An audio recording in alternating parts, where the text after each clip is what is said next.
Hi hello వర్స్ welcome to sun tours and travels. అయితే మనం గుజరాత్ ట్రిప్ వెళ్ళి ఇచ్చినాం కదా. గుజరాత్ ట్రిప్లో చిన్న మిస్టేక్స్ జరిగినామంట. మన మిస్టేక్స్ కాదు, కస్టమర్ మిస్టేక్స్ అవి. ఇప్పుడు మనం ఏదో చేసినట్టు వాళ్ళు ఏదో మాట్లాడుతున్నారు. యాక్చువల్లీ ఏమైందంటే ట్రిప్ వెళ్ళినాక లగేజ్ మొత్తం దించుకున్నాక 1-2 సార్లు చెక్ చేసుకున్నా, 3 సార్లు 4 సార్లు చెక్ చేసుకున్నారు. బండిన కూర్చొని ఒక అర్ధ లెక్కలు చేసినాము. అప్పుడు కూడా మళ్ళీ ఇద్దరు వచ్చి చెక్ చేసుకున్నారు. అయిపోయింది. వచ్చినాక నేను అలవాలు వచ్చినాక నా ఫోన్ పోయిందని కాల్ చేశారు. అంతకుముందుకు బండిలో ఉన్నప్పుడే లాస్ట్ డే రోజు 11వ రోజు అలా 3000 మిస్ అయినట్టు లోపల. అది ఎవరు తీసుకున్నారో వాళ్ళకే తెలియాలి. ఏమైనా పోగొట్టుకున్నారో కూడా తెలియదు. సెకండ్ ఏంటంటే ఇంటికి వచ్చినాక నా ఫోన్ పోయింది. అది కానీ నా ఫోన్ల మీద ఫోన్ కొట్టారు. నిన్న నైట్ 12వ తారీఖు నైట్ ఫోన్ చేసి నేను పిఎస్ఆర్ కంప్లైంట్ ఇచ్చిన. ఇట్లా నా ఫోను లొకేషన్ మొన్న నైట్ బస్సులో చూపించింది. అంటే ఏ టైం చూపించిందంటే ఎక్కడైతే ఆ రోజు ఏ టైంకి అయితే అలా డ్రాప్ చేసినో ఆ టైంలో బస్సులోనే చూపించింది. ఆ ముసలామె కూడా పాపం ముసలామేదంట. ఆమె కూడా దిగేటప్పుడు బస్సులో ఉన్నదయ్యా, నేను అన్ననే పెట్టినట్టు గుర్తుంది అన్నది. ఏం జరిగింది అనేది తెలియదు. ఎవరు తీసుకున్నారో వాళ్ళు తీసుకున్నారా, బయటైనా పోగొట్టుకున్నారా తెలియదు.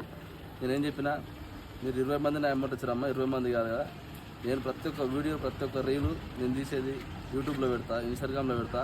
1000 మంది నా వీడియోలు చూస్తారు, నా రీల్స్ చూస్తారు. నేను ఏదైనా మిస్టేక్ చేస్తే నా ట్రావెల్స్కి పేరు వస్తుంది, నాకు బ్యాడ్ నేమ్ వస్తుంది. మేము అట్లా మీరు ఫోన్ పోయిందంటారు కదా, పిఎస్ఆర్ కంప్లైంట్ ఇస్తే 100% ఆడ సిమ్ములు తీసేసిన, మెయిల్ ఐడీలు మార్చాని, IMEI అని ఒక నెంబర్ ఉంటుంది. ఆ నెంబర్ ప్రకారంగా ఖచ్చితంగా ఫోన్ ఎడున్నా ట్రాక్ అయితే తీసుకోండి అని చెప్పిన.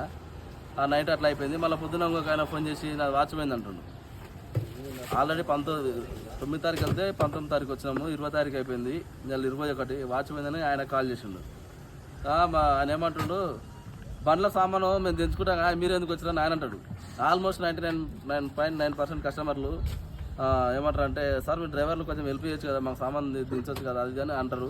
ఈయనేమో మా సామాన్ మేము తీసుకుంటాం, మేము పెట్టుకుంటాం, మీరు ఎందుకు వచ్చినా నిన్న మాట్లాడుతుండు. సరే అది అయిపోయింది. మళ్ళీ ఎందుకు వచ్చినా తీసుకుని నేను పొద్దున్నే బండి కాడికి వచ్చి వీడియో తీసుకుంటాం. మరి బండ్లోకి వచ్చిన నేను ఈ వీడియోలో యాడ్ చేస్తా. వాచ్ ఫస్ట్ సెల్ఫ్ దగ్గర పైన మర్చిపోయాడు, సీట్ డోర్ దగ్గర ఫస్ట్ సీట్ కాడ కూర్చున్నాడు ఆయన. పైన సెల్ఫ్ ఉంటుంది, సెల్ఫ్లో ఈ వాచ్ మర్చిపోయాడు. దీని గురించి ఫోన్ చేసి ఆయన మేము ఏదో తీసుకున్నట్టు ఫోన్ చేసి, మీరు ఎట్లా సామాన్ తీస్తారు, మీరు ఎట్లా లగేజ్ ఎక్కిస్తారు, ఎట్లా తీస్తారు, మేమే ఎక్కించుకుంటాం, మేమే తీసుకుంటాం అది మాట్లాడుతున్నాడు. ప్రతి ఒక్కరు గుర్తుపెట్టుకున్నది, డ్రైవరు ఇక్కడ నుంచి సామాన్ దించాడు, ఎక్కియాడు, మీరే దించుకోవాలి, మీరే ఎక్కించుకోవాలి. కస్టమర్ మాట్లాడి తీరి ఈ వాచ్ పోయినందుకు. ఓకే, వాచ్ అయితే దొరికింది. ఫోన్ గురించి అంటారా, మీరు పిఎస్లో కంప్లైంట్ ఇస్తారా, కంప్లైంట్ ఇస్తారా, ఏమైనా ఇచ్చుకోండి, నా తప్పైతే లేదు. మీరు ఎక్కడ కొనుక్కున్నారో ఖచ్చితంగా ఫోన్ స్విచ్ ఆఫ్ ఉందంట. సిమ్ములు మార్చినా కానీ, మెయిల్ ఐడి మార్చినా కానీ 100% IMEI నెంబర్ అనేది ఉంటుంది. 100% మీ ఫోన్ మీకు దొరకాలని ఆశిస్తున్నాను నేను. ఎందుకంటే మా ట్రావెల్స్కి బ్యాడ్ టైం రావద్దని మా ఆలోచన. మేము పెట్టే ప్రతి ఒక్కరు కొన్ని 1000 మంది చూస్తారు మా వీడియోలు. ఆ 1000 మందిలో మేము బ్యాడ్ కావద్దు, మా ట్రావెల్స్కి బ్యాడ్ టైం రావద్దు.